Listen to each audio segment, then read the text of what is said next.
السلام علیکم سامعین و ناظرین، یہ آڈیو کے اس سلسلے میں ہم آپ کو قیام پاکستان سے قبل اور قیام پاکستان کے وقت ملک کے مختلف صوبوں میں موجود سیاسی جماعتوں کے متعلق آگاہی فراہم کر رہے ہیں۔ بلوچ قوم پرستی کا تاریخی پس منظر۔ بلوچستان میں جاری بلوچ قوم پرستی کی موجودہ تحریک کو سمجھنے کے لیے اس کے تاریخی پس منظر میں جانا ضروری ہے۔ جب پاکستان وجود میں آیا تو موجودہ بلوچستان کے مختلف علاقوں پر آزاد حکمرانی کے 3 دعوے دار موجود تھے۔ نمبر 1، بلوچ علاقوں پر خان آف قلات، پشتون علاقوں پر نواب جوگزئی اور کچھ پشتون علاقوں پر افغانستان کا دعویٰ تھا۔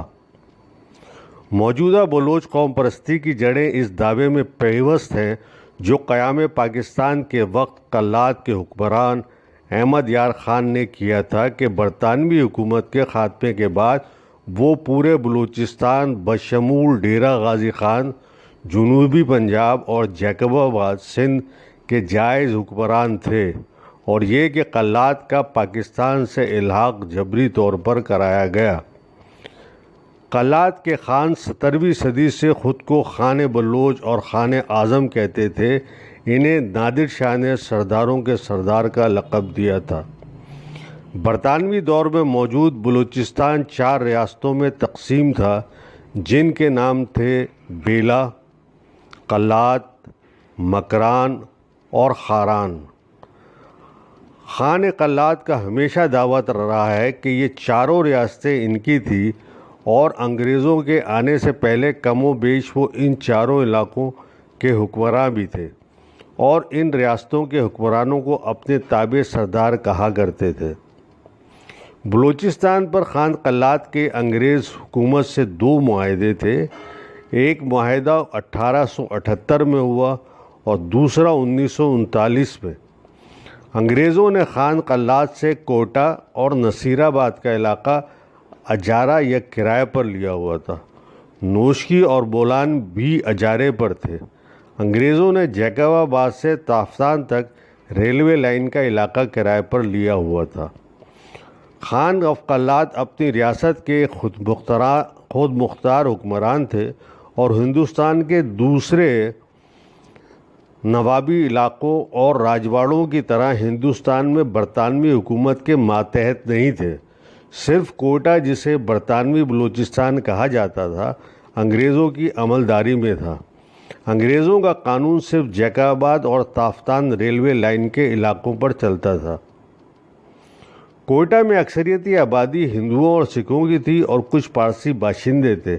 مسلمان بہت ہی کم تھے۔ بلوچستان میں سیاست کرنے کی اجازت صرف کوئٹہ تک محدود تھی، جہاں کانگریس اور مسلم لیگ کے دفاتر تھے۔ بلوچستان کے دیگر علاقوں میں جابرانہ FC قانون کے تحت سیاسی سرگرمیوں کی اجازت نہیں تھی۔ خان قلات کی سوچ یہ تھی کہ انگریز جائیں گے تو ان کے انگریزوں سے کیے ہوئے دونوں معاہدے خود بخود ختم ہو جائیں گے اور کوئٹہ سمیت سب ریاستیں انہیں مل جائیں گی۔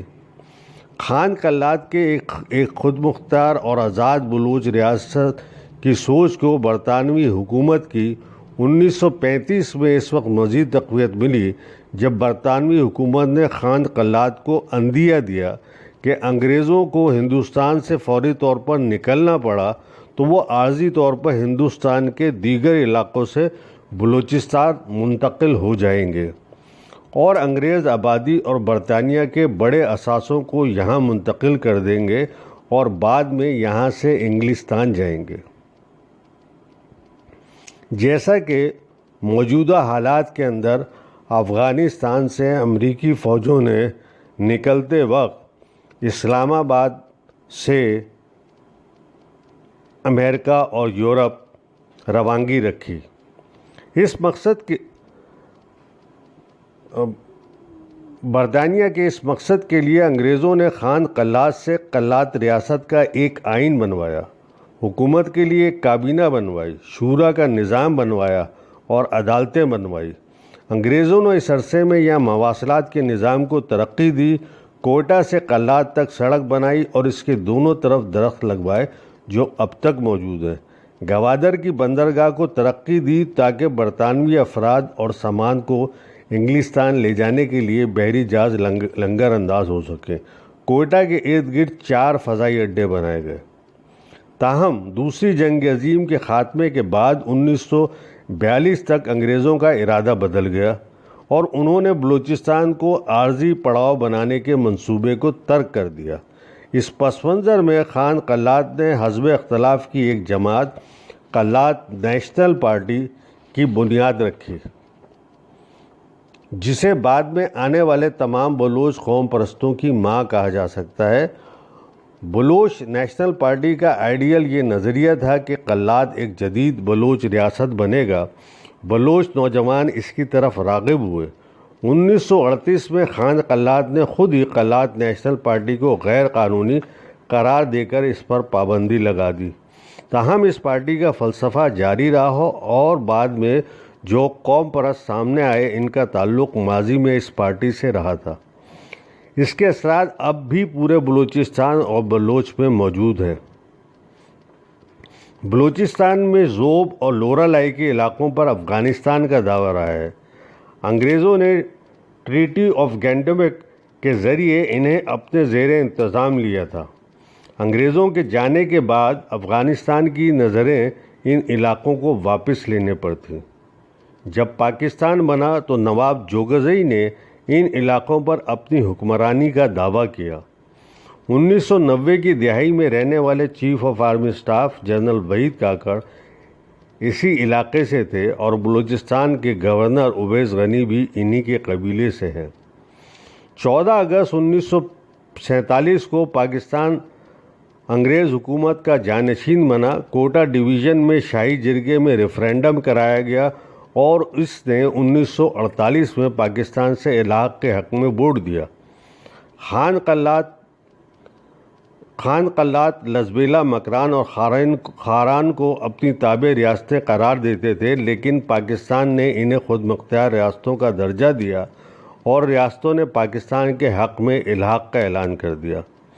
خان قلات نے خود مختار بلوچ ریاست کے خیال کو عملی جامہ پہنانے کے لیے 1947 میں ریاست کا ایک آئین بنایا، جس کے تحت 2 ایوانوں پر مشتمل پارلیمان بنائی گئی۔